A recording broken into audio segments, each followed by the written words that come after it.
Classical mechanic की एक supposition और क्वांटम मैकेनिक्स का एक रिजल्ट। कुछ ऐसा ही मॉडल बोहर मॉडल था। बोहर मॉडल क्लासिकल वर्ल्ड और क्वांटम वर्ल्ड के बीच की एक ऐसी कड़ी बन के आया जिसके बाद आए सारे मॉडल्स ने क्वांटम वर्ल्ड को एक्सेप्ट किया, और ये एक्सेप्ट किया कि ना सिर्फ लाइट बल्कि एनर्जी और एटम में भी डिफरेंट एनर्जी लेवल जो होते हैं वो डिस्क्रीट होते हैं, ना कि कॉन्टिन्यूस। ये जो इक्वेशन आप देख पा रहे हैं, ये एनर्जी की बोहर द्वारा ड्राइव की गई इक्वेशन है, जिसमें एन की वैल्यू चेंज होते ही एनर्जी का वैल्यू चेंज हो जाती है, जो ये दर्शाता है कि हर लेवल की अपनी एक एनर्जी है। बोहर इक्वेशन को कैसे ड्राइव किया गया और किन पोस्टुलेट्स के आधार पर इसको ड्राइव किया गया और इसको कैसे ड्राइव करते हैं, ये आज के वीडियो में हम आपको बताएंगे। नील बोर नाम के एक साइंटिस्ट थे जो डैनिश फिजिसिस्ट थे। उन्होंने 1913 में एक मॉडल दिया। एक्चुअली रदरफोर्ड मॉडल जो इससे पहले का मॉडल है, उसमें कुछ ड्रॉबैक्स थे, जिसमें वो ये एक्सप्लेन नहीं कर पाए थे कि न्यूक्लियस के अराउंड जो इलेक्ट्रॉन चक्कर काटता है, वो चक्कर काटते काटते थक के अपने एनर्जी को लूज क्यों नहीं करता, क्योंकि वो तो चेंज इन वेलोसिटी की वजह से एक्सेलेरेशन में है, और कोई भी चार्ज पार्टिकल अगर एक्सेलेरेशन में होता है तो अपनी एनर्जी को जरूर लूज करेगा। इस बात का इस सवालों के जवाब दिए बोहर ने। नील्स बोहर ने कहा कि इलेक्ट्रॉन जब तक अपने ऑर्बिट में, अपने घर में है, जब तक अपने ऑर्बिट में रिवॉल्व कर रहा है, तो एक सर्टेन सिलेक्टेड सर्कुलर ऑर्बिट है। मतलब उसका जो ऑर्बिट है वो एक सर्टेन सर्कुलर ऑर्बिट है, और वो उस ऑर्बिट में जब तक है तब तक ना तो वो अपनी एनर्जी लूज करेगा और ना ही अपनी एनर्जी को गेन करेगा। इसका मतलब उन्होंने ये कहा कि हर एक ऑर्बिट की अपनी एक एनर्जी है, और वो एनर्जी जो है वो डेफिनेट एनर्जी है। जब तक वो उस ऑर्बिट में है तब तक ना तो वो अपनी एनर्जी को लूज करेगा और ना ही गेन करेगा।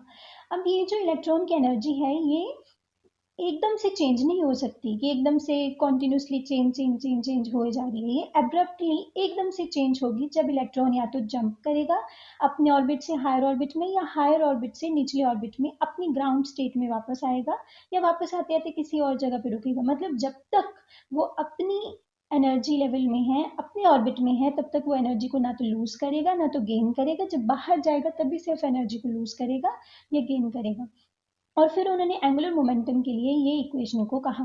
एंगुलर मोमेंटम एक्चुअली मोमेंटम ही है। मोमेंटम को अगर आप समझना चाहें तो सिंपली ये कोई भी ऐसी चीज जो आपको मूविंग रख सकती है, उसे आप मोमेंटम कहते हैं। जैसे लीनियर मोमेंटम के लिए आप p is equal to m v, mass into velocity का बात करते हैं, वैसे एंगुलर मोमेंटम में सिर्फ रेडियस इन्वॉल्व हो जाता है, m we r. Angular means जब आप सर्कुलर मोशन में मूव कर रहे हैं तो उन्होंने एम वी आर को इक्वल बता दिया N into H upon two pi. तो उन्होंने एंगुलर मोमेंटम को क्वांटाइज्ड कर दिया। मतलब n की वैल्यू जब 1 होगी तो ये h अपॉन टू पाई होगा, 2 होगी तो कुछ और होगा। मतलब हर एक ऑर्बिट का अपना एंगुलर मोमेंटम है, उन्होंने ऐसा कहा। इन्हीं पोस्टुलेट्स के आधार पे बाद में एक इक्वेशन को ड्राइव किया गया उन्हीं के द्वारा, और ये इक्वेशन में उन्होंने एटम को कुछ ऐसा बताया था। ये रहा बोहर्स हाइड्रोजन एटम। इसमें उन्होंने हाइड्रोजन और हाइड्रोजन लाइक एटम्स का मतलब है जैसे हीलियम प्लस वन, मतलब जिसमें सिर्फ एक ही इलेक्ट्रॉन पाया जाता है, He+1। ऐसे और भी, या फिर लिथियम प्लस टू, Li+2, जिसमें एक ही इलेक्ट्रॉन पाया जाता है, इसलिए Z इज इक्वल टू 1। उन्होंने कैसे अपने हाइड्रोजन के मॉडल का डायग्राम बनाया। उन्होंने कहा बीच में न्यूक्लियस है, और न्यूक्लियस से इलेक्ट्रॉन जो है वो, क्योंकि एक ही इलेक्ट्रॉन है इसलिए बाहर के सब शेल के बारे में बात नहीं करेंगे। तो इलेक्ट्रॉन जो है वो इस पर्टिकुलर रेडियस पे है, r is equal to radius, और u है टेंजेंशियल वेलोसिटी, और e जो है वो इलेक्ट्रॉन के ऊपर चार्ज है। जैसे माइनस, ये इलेक्ट्रॉन है और इसके ऊपर जो चार्ज है वो है minus E. You is the tangential velocity. Actually अगर आप देखें, जब आप जैसे बचपन में हम लोग पेन से एक थ्रेड बांध के उस पर स्टोन लटका के किसी चीज से उसको बांध के घुमाते थे, तो आप देखेंगे कि ऐसे जब एक सर्कल बनता था, अचानक अगर धागा टूट जाए तो वो जो स्टोन होता था वो कुछ ऐसी स्पीड से स्ट्रेट डायरेक्शन में मूव करता था। उसे हम टेंजेंशियल वेलोसिटी कहते हैं जब कोई टूट जाता है। तो बेसिकली अगर ये इलेक्ट्रॉन न्यूक्लियस के एकदम से ये बॉन्ड, ये जो अट्रैक्शन है, अगर ये टूट जाए तो इलेक्ट्रॉन कुछ ऐसी डायरेक्शन में मूव कर जाएगा। तो you is the tangential velocity, और ई माइनस ई इसके ऊपर चार्ज है। इन सब पोस्टुलेट जो हमने पीछे पढ़े और इन सब के बाद में बोहर ने क्या कहा, उन्होंने कहा कि अकॉर्डिंग टू क्लासिकल मैकेनिक्स, क्योंकि मैंने कहा ना बोहर मॉडल क्लासिकल मैकेनिक्स और क्वांटम मैकेनिक्स के बीच में एक कड़ी बन के आया था, तो इसमें जो सपोजिशन थी वो सब क्लासिकल मैकेनिक्स की थी। तो क्लासिकल मैकेनिक्स के अकॉर्डिंगली बोहर ने यही सोच के ये मॉडल दिया था, जैसा रदरफोर्ड ने कहा था कि इलेक्ट्रॉन जो है वो ऑर्बिट में सर्कुलर मोशन में रिवॉल्व करते हैं न्यूक्लियस के अराउंड। तो उन्होंने कहा था कि इन दोनों के बीच में एक इलेक्ट्रोस्टैटिक फोर्स ऑफ अट्रैक्शन है। तो आप देखिए जब इलेक्ट्रॉन यहाँ पे रिवॉल्व कर रहा है न्यूक्लियस के अराउंड, तो न्यूक्लियस पॉजिटिवली चार्ज है, इलेक्ट्रॉन नेगेटिवली चार्ज है।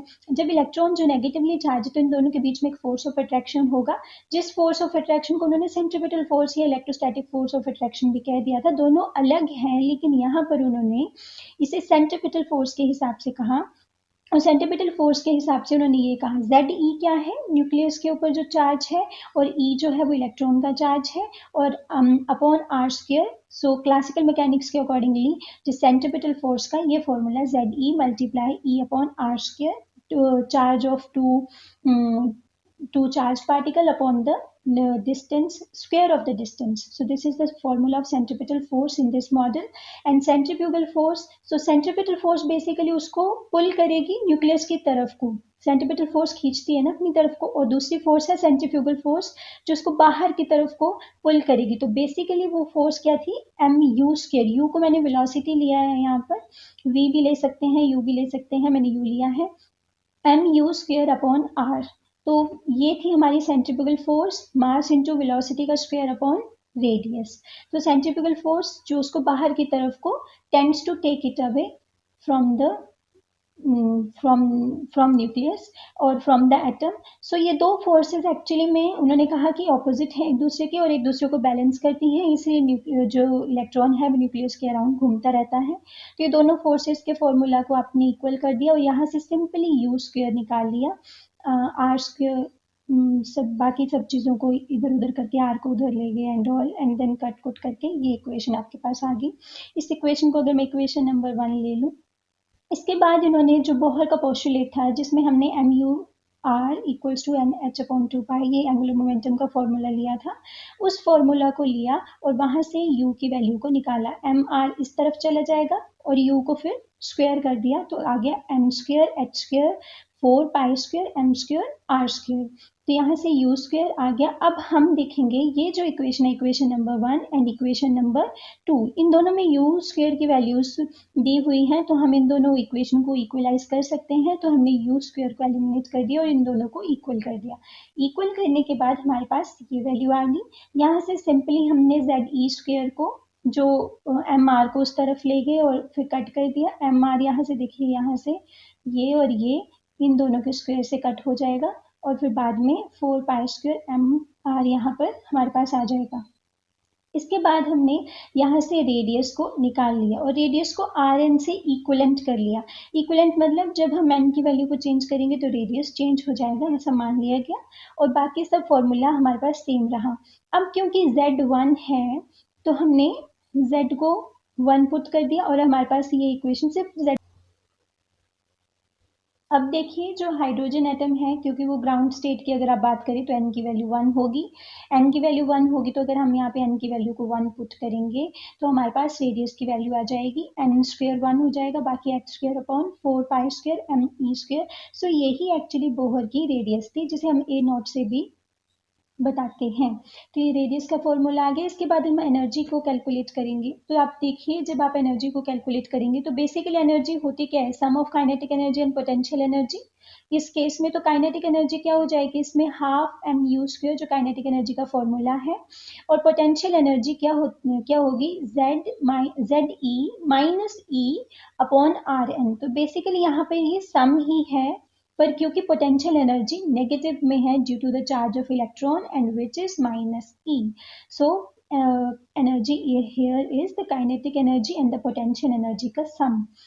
सो पीछे हमने देखा कि यू स्क्वायर का फॉर्मूला था Z E square upon M R. So इस इक्वेशन को में जो एनर्जी की इक्वेशन है इसमें यू स्क्वायर को अगर हम ये पुट करें तो हमारे पास आ जाएगा M U square is equal to, यहाँ से इस इक्वेशन से अगर मैं एम यू स्क्वायर का वैल्यू निकालूं तो वो कितना आएगा ZE² अपॉन RN, और फिर अगर इस इक्वेशन में इस वैल्यू को पुट कर दिया जाए तो कितना आ जाएगा E equals to half ZE² upon RN minus ZE² upon RN। तो अगर आप इसको सॉल्व करेंगे तो ZE² अपॉन 2RN आपके पास आ जाएगा। सिंपली अगर आप ZE² को कॉमन ले लेंगे, ZE² अपॉन RN अगर कॉमन आ जाएगा तो अंदर हमारे पास क्या बच जाएगा, अंदर हमारे पास बचेगा 1/2 -1 बचेगा, और half -1, so it is basically -1/2। तो ये हमारे पास आ जाएगी, और इसके बाद हम यहाँ पर RN की वैल्यू अगर पुट कर देंगे, जो कि वैल्यू ये है हमारे पास, जो हमने रेडियस की वैल्यू निकाली n² अपॉन 4π² ZNE, तो हमारे पास ये आ जाएगा। और इसके बाद सिंपली जब हम इसको सॉल्व कर लेंगे, मतलब पूरा मल्टीप्लाई कर देंगे, तो हमारे पास जो वैल्यू आएगी वो आएगी ये -2π² ZE² me⁴ n² upon h²। सो हमारे पास ये जो एनर्जी की इक्वेशन आई है, इसे हम बोहर एनर्जी इक्वेशन बोलते हैं। इसी एनर्जी की इक्वेशन की वजह से उनको 1922 में फिजिक्स के लिए नोबेल प्राइज दिया गया था। और यही एनर्जी की इक्वेशन में आप देखेंगे तो एन की जब अलग वैल्यू पुट करेंगे, 1 वैल्यू पुट करेंगे तो यहाँ पर वैल्यू कुछ और आएगी, 2 पुट करेंगे तो वैल्यू कुछ और आएगी। बाद में इसमें अगर आप परमिएबिलिटी फैक्टर, जिसे हम 4πε0 बोलते हैं, उसको जब आप ऐड कर देते हैं तो बाद में जब आप इस परमिएबिलिटी फैक्टर को ऐड कर देंगे तो बाद में जो चीज़ें कॉमन आ रही हैं, ये सब को बाहर रख के, क्योंकि ये सब तो फिक्स है, जो फिक्स है वो फिक्स रख के उसको बाहर रख देंगे तो वो आपका RH ले लेते हैं हम उसको, जिसे हम रिडबर्ग कांस्टेंट बोलते हैं। और हमारे पास अंदर क्या बचता है, 1/n1² माइनस n2²। सो रिडबर्ग कांस्टेंट बेसिकली यहीं से डिराइव होता है, जिसकी वैल्यू हमारे पास होती है, और हम उस वैल्यू को पुट करके फिर एनर्जी की इक्वेशन निकालते हैं। तो बेसिकली वो बोहर की ही इक्वेशन है, जिसे हम बाद में थोड़ा सा परमिएबिलिटी फैक्टर डाल के ऐड ऑन करके ये बना देते हैं। तो बेसिकली ये थी बोहर की हाइड्रोजन और हाइड्रोजन लाइक एटम के लिए इक्वेशन, जिसमें उन्होंने एनर्जी और रेडियस के बारे में बताया था।